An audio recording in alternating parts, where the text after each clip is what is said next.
अस्सलाम वालेकुम, welcome to my YouTube family. I hope आप सब खैरियत से होंगे। तो आज एक स्टोरी सुनाने जा रहे हैं। ये एक सच्चा वाक़या है। कुआं। मेरे नाना अबू आज से तकरीबन 30 साल पहले खन्ना पुल कब्रिस्तान, जो कि बहुत बड़ा है, से थोड़ी दूर अपना घर बनाया था। तब वो घर बिल्कुल ठीक था, यानी कि जिन्नात वगैरह नहीं थे। इसमें घर काफ़ी बड़ा था, 5 बड़े कमरे, 2 स्टोर, 1 किचन, 3 वाशरूम, 1 पक्का सहन, जबकि इसके साथ 1 कच्चा सहन बनाया था। जबकि छत पर सिर्फ 2 कमरे और 1 वाशरूम था। घर काफ़ी बड़ा था।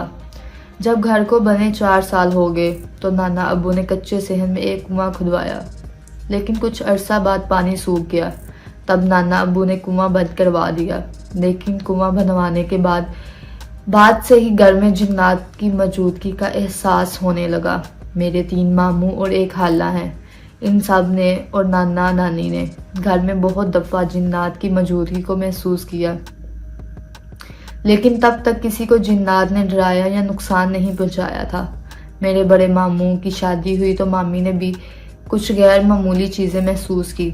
नाना अब्बू ने कुआं बंद करवा दिया।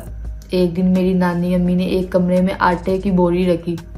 जैसे ही वो कमरे से बाहर निकलने लगी, वो आटे की बोरी खुद ब खुद कमरे के दरवाजे के पास आ गिरी। वो बोरी अपनी जगह से तकरीबन 10 फुट दूर जा गिरी। मेरी नानो डरी नहीं, बल्कि वापस इसी जगह बोरी रख आई। मेरी नानी अम्मी और नाना दोनों गांव के रहने वाले हैं। उन्होंने गांव में बहुत बार इस तरह की चीज़ें होती देखी थी, इसलिए वो डरते नहीं थे। उसके बाद घर के हर फर्द के साथ कोई ना कोई वाक़या होता रहा। मेरे बड़े मामू और मामी छत पर रहते थे। एक दिन मेरे छोटे मामू ने मामी को डराने के लिए दूर से छोटा भालू मारा। वो मामी के पाँव पर लगा, लेकिन मामी कुछ कहे बगैर ही कमरे में चले गई। मामू सीढ़ी से उतरने लगे तो देखा कि मामी नीचे से ऊपर आ रही थी।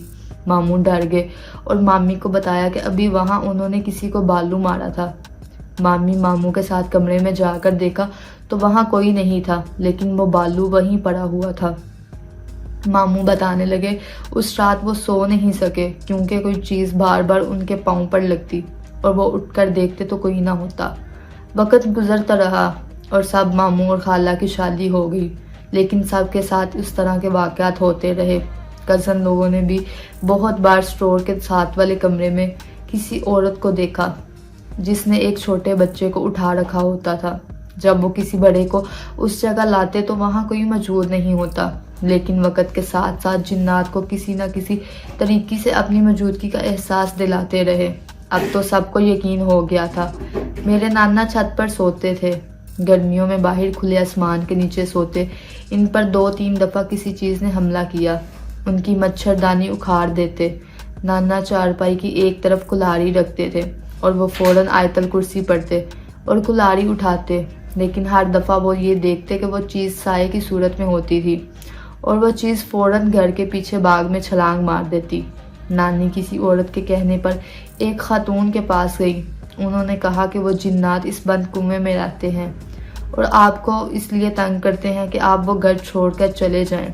नाना अबू और नानी अम्मी ने फैसला किया कि वो ये घर बेच देंगे।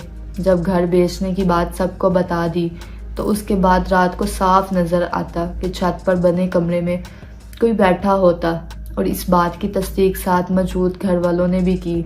इनका कहना था कि आपकी छत पर जो कमरे बने हैं वहाँ कोई औरत बैठी होती है और तहज्जुद के वक़्त हम सब ने इसे देखा है। एक बार खाला और इनकी बेटी छत पर सो रही थी। साथ वाले कमरे में नाना अबू और नानी अम्मी भी थे। खाला वॉशरूम जाने के लिए उठी तो जैसे ही वो कमरे से बाहर निकली, कमरे की छत पर से किसी के पाँव नज़र आए लटके हुए। वो आयतल कुर्सी पढ़ने लगी और नानी अम्मी को जगाया। खैर कुछ अरसे बाद घर बिक गया और इस घर से जान छूटी। मैं नानी अम्मी और इस घर में हर हफ्ते जाती थी, लेकिन मैंने किसी जिन्नात को ना कभी देखा, ना ही कभी महसूस किया। जब मेरी उम्र 17 साल थी तब वो घर बेचा था। इन 17 सालों में एक दफ़ा भी मैंने किसी को नहीं देखा। गर्मी की आधी छुट्टियां मैं नानी अम्मी के घर गुजारती थी। मेरी अम्मी ने भी किसी चीज़ को नहीं देखा वहाँ, जबकि नानी अम्मी, नाना अबू और घर के हर फर्द को, यहाँ तक के बच्चों के साथ भी ये वाक़यात हो चुके थे। Bye bye.